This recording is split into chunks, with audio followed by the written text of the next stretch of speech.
Thank you, Madam President. And thank you, Special Envoy Jia and Mrs. Kiabu Ntambwe for your briefings. I'd also like to welcome Her Excellency, the Foreign Minister of the Democratic Republic of the Congo, and the representatives of Rwanda and Angola to this meeting. Madam President, the United States remains deeply concerned by the continuing conflict in eastern DRC and the risk of it spreading into a wider regional war.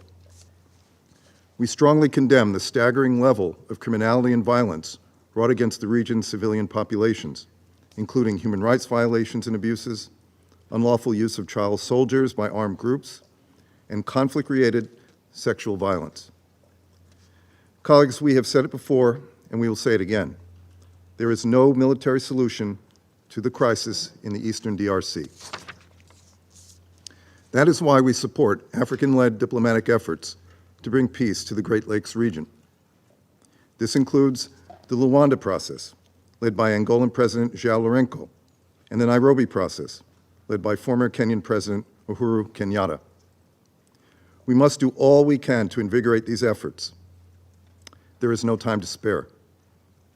The United States welcomes the open-ended ceasefire in eastern DRC, which Angola announced on July 30 and began on August 4. Now, Rwanda and the DRC must implement their commitments under the Luanda process and take meaningful steps on the ground to deliver peace. The parties must take these steps because the civilian populations of the region are suffering. Tragically, the DRC now has nearly 7 million internally displaced persons countrywide. 7 million. Many as a result of the fighting between the UN-sanctioned M23 Rwandan troops and other armed state and non-state actors. The United States has provided more than $893 million in humanitarian assistance to the DRC in fiscal year 2024 through the State Department and USAID and via international organization and NGO partners. We call on all parties to grant access to comprehensive services for those affected by the conflict, especially survivors of gender-based violence, including conflict-related sexual violence.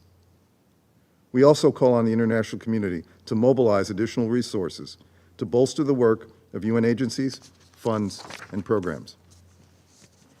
And we call on governments to hold accountable those responsible for human rights violations and abuses committed in eastern DRC and the broader Great Lakes region. As a means of ensuring accountability, the United States will continue to pursue sanctions against individuals and entities who threaten peace and security in the DRC. We urge member states to join us in this process.